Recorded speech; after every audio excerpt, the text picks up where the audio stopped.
Hi guys. இன்னைக்கு நம்ம யாரை பற்றி பார்க்க போறோம்னா பொலிட்டிக்கல் வியூவில் ஆர்பி உதயகுமார் ஏஐடிஎம்கேல இருக்காரு. என்னடா கொஞ்சம் தடுமாறி பேசுவேனேன்னு பார்க்குறீங்களா? நான் பொதுவாகவே நல்லா தான் பேசுவேன், பட் கொஞ்சம் யோசிச்சு யோசிச்சு பேசுவேன். ஆனால் இந்த வாட்டி யோசிக்கிற மாதிரிலாம் இல்லை. ஆர்பி உதயகுமார் என்ன பேசியிருக்காருன்னு நான் போடுறேன், அதை கொஞ்சம் பாருங்க. அத ஒருத்தர் இருந்தார், வளர்ந்தா மாடு ஒருத்தன், 3 வருஷத்துல 3 கட்சிக்கு போனவன், கொரில்லா மாதிரி இருப்பான். அவன் சொல்றான் கரூர்ல கணக்கு தீர்க்க வேண்டியது இருக்குன்னு. லாட்டி சீட்டுக்காரனா கொண்டு வந்து அமைச்சராக்குனா அவன் கணக்குத்தானே பார்ப்பான், அவன் என்ன மக்கள் பணியா பார்ப்பான். உடனே அங்க இருந்து சொல்லிட்டானையோ அமைச்சர்லாம் அப்படி பேசக்கூடாதியா, காவல்துறையை வைத்து நீங்கள் மக்களை கொண்டு போட்டு விட்டீர்கள் என்று காவல்துறை மீது ஒரு அபாண்டமான குற்றச்சாட்டு சொல்றான். உடனே எல்லாரும் கண்டனம் வந்துச்சு. இப்போ ஒரு வாரமா வாயை திறக்கிறதே இல்லை. பார்த்துட்டீங்களா? முதல்ல அவர் என்ன சொல்றாருன்னா வளர்ந்த மாடுன்றாரு. சார் எப்படி இன்னும் வளரவே இல்லை, 4.5 அடி லில்லி புட்டா? ஒருத்தர் எப்படி நீ உருவ கேலி பண்ணலாம்? அவர் வளர்றாரு வளரல, அதெல்லாம் உனக்கு தேவையில்லாத வேலை, புரியுதா? அதே மாதிரி கொரில்லா மாதிரி இருக்காரம்மா. யாரு? மினிஸ்டர் ஆதவ அர்ஜுனாவை பார்த்து கொரில்லா மாதிரி பாரு. அவர் மேலே கருத்து ரீதியாக கருத்தியல் ரீதியாக ஏதாவது வச்சேன்னா கரெக்டாக இருக்கும். நான் பொதுவாகவே பேசுகிறேன், யாராக இருந்தாலும் உருவ கேலி பண்ணுறதுன்றது தப்பு. நீ ஃபஸ்ட்டு என்ன சொல்கிறீங்க, வளர்ந்த மாடுன்றீங்க, அப்புறம் கொரில்லா மாதிரின்றீங்க, அப்புறம் அவன் இவன் ஒருமையில் பேசுகிறீங்க. என்ன அவன் இவன் ஒருமையில் பேசுகிறீங்க? எதனால் பேசுவீங்க நீங்கள் அப்படி? உங்களை அவன் இவன் சொன்னால் கரெக்டாக இருக்குமா? சரியாக வருமா? அதில் மரியாதை கொடுத்து பழக பாருங்கள். நீங்கள் ஒரு ஏஐடிஎம்கேல அதிமுகவில் இத்தனை கால ஆண்டுகளில் அமைச்சராகவும் இருந்திருக்கீங்க, அம்மையார் ஜெயலலிதா அவர்களுடைய கேபினெட்டில் இருந்திருக்கீங்க. உங்களுக்கே அறிவு இல்லை, உங்களுக்கு ஒரு மரியாதை கொடுக்கணும்னு ஒன்று தெரியல. எப்படி நீங்கள் மரியாதை கொடுத்தா தான் உங்களுக்கு இன்னொருத்தர் மரியாதை கொடுப்பாங்க. அதை யாராவது சொல்லி தரணுமா? வயசு 53 ஆகுது. தளபதி விஜய்க்கு என்ன வயசு தெரியுமா? 51 வயசு ஆகுது. அவர் என்ன அழகாக இருக்கிறாரு, எப்படி அழகாக இருக்கிறாரு. முதல்ல கான்சன்ட்ரேஷன் பண்ணணும். ஏதோ பிச்சைக்கார மாதிரி இருக்கீங்க. எப்படி? எனக்கு புரியல. காலையில் எழுந்துச்சி பல்லு விளக்குவீங்களா, மூஞ்சி கழுவீங்களா, இல்லை குளிப்பீங்களா, அப்படியே எழுந்துச்சி வந்துடுவீங்களா எங்கே போகிறதா இருந்தாலும்? பேசுகிற பேசலாம் தேர்ட் ரேட்டடாக இருக்குது. எப்படிங்க அது? புரியல. அதே மாதிரி அடுத்து சொல்கிறாரு, கரூரில் கணக்கு பார்க்கணுன்னு சொன்னாராம்மா. ஏங்க அவர் சொல்லுவாருங்க, கரூர் விஷயத்தை பற்றி அவர் பேசுறதுக்கு எல்லாம் உரிமையும் இருக்குது. நீங்கள் என்ன பேசுனீங்க அன்னைக்கு கரூரில் நடந்த சம்பவத்தப்போ?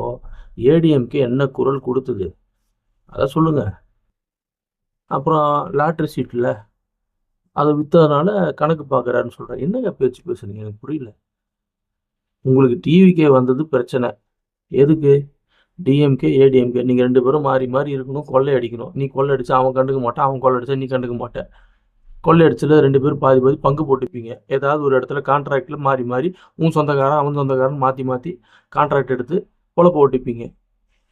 இல்லை பினாமி தான் நடத்துனீங்க. தமிழ்நாடே உங்களுக்கு எடுத்து கொடுத்துட்டாங்களா? பொதுவாக கேட்குறேன், தமிழ்நாடு என்ன உங்களுக்கா? எல்லாரும் கேள்வி கேட்பாங்க, நான் கேட்குறது இல்லை, எல்லாரும் கேள்வி கேட்பாங்க. இப்படி தேர்ட் ரேட்டடா, அதாவது தேர்ட் ரேட்டட்னா இழித்தனமாக தமிழில் சொல்கிறதுனா இழிவான ஒரு கும்பல் இருக்கும். காலுக்கு கீழே செருப்பு கீழே ஒட்டும் இல்லையா, அது மாதிரியான கும்பல். இந்த மாதிரியெல்லாம் பேசாதீங்க. அரசியலில் இருந்தீங்கன்னா மக்களுக்கான என்ன சேவை இருக்குது, மக்களுக்கு என்ன தேவை இருக்குது, அதை பூர்த்தி செய்கிற மாதிரியான வார்த்தைகளை வச்சு பேசணும்.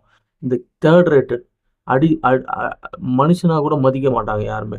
முதல்ல அது மாதிரி பேச விட்டுருங்க, இல்லைன்னா எல்லாரும் உங்களை தான் பேசுவாங்க. ஆல்ரெடி இந்நேரம் உங்கள் மேலே. அதுக்கப்புறம் என்ன சொல்கிறீங்க? முதல்வர் விஜயின் அன்புக்குரியவராக அன்னி திரிசா மேடம் அவர்களை எப்போது தமிழ்நாட்டினுடைய துணை முதல்வராக நியமனம் செய்து அறிவிப்பு வெளிவரும் என்று அதிர்ச்சியோடு ஆவலோடும் காத்திருக்கிறது அன்னை தமிழகம்.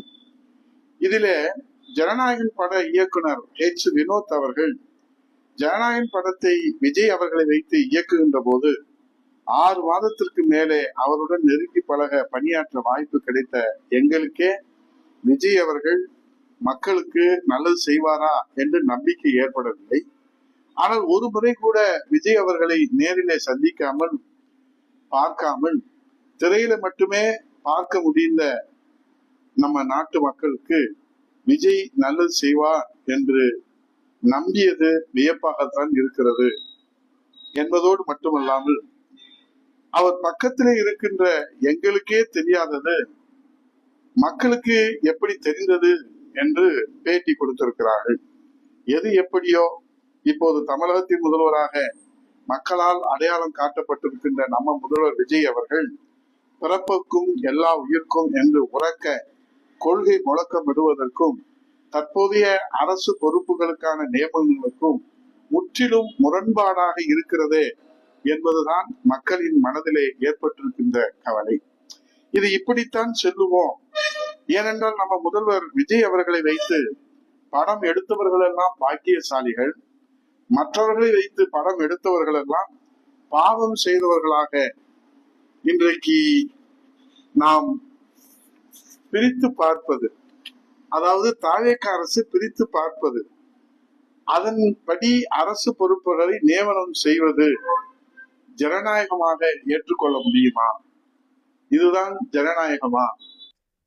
விஜய் அவர்களுடைய படத்தை எடுத்தவங்களுக்கெல்லாம் வந்து அரசு துறையில் வேலை கொடுத்துருக்கீங்கன்றீங்க. ஏங்க, அவங்கவுங்க அந்த துறைக்கு கரெக்டாக இருப்பாங்களா அப்படின்னு பார்த்து நியமிக்கிறாங்க. நீங்கள் அதை இன்னும் வந்து வேலிடேட் பண்ண தேவையில்லை. அதை வேலிடேட் பண்ணுறதுக்கு அந்தந்த குழுவில் இருக்கிறவங்க இருக்கு. அவங்க செயல்படலைன்னா அவங்க தூக்கிடுவாங்க. நீங்கள் அதை சொல்ல வேணாம். மக்களுக்கான சேவை என்ன, மக்களுக்கான தேவை என்னன்றதை பற்றி மட்டுமே யோசிக்கிறது தான் உங்களோட வேலை. அப்புறம் இன்னொன்று சொல்கிறீங்களே, முக்கியமான விஷயம், த்ரிஷா அன்னைக்கு எப்போ வந்து பதவி தர போகிறீங்களா? ஆல்ரெடி வந்து பேசி தான் பல பேர் உள்ளே போயிருக்கிறாங்க. உங்களுக்கு வயசெல்லாம் பார்த்துக்கோங்க. அவங்க பார்க்குற மாதிரி இல்லை. இந்த அனாவசியமான வீண் பேச்செல்லாம் வந்து பேசாமல் சரியான நாகரிகமான பேச்சை மட்டும் பேசுகிறதுக்கு பாருங்கள். இப்போ நான் வந்து ஒரு டிவிக்கு தொண்டர் அப்படிலாம் கிடையாது. பேசின எந்த பேச்சுமே சரியில்லை. நான் போட்டிருக்கேன், எல்லா வீடியோவும் பார்த்துருப்பாங்க. முதல்ல வந்து நாகரிகமான அரசியலையும் நாகரிகமான பேச்சையும் எடுத்து வைக்கிறதுக்கு பாருங்கள். நன்றி.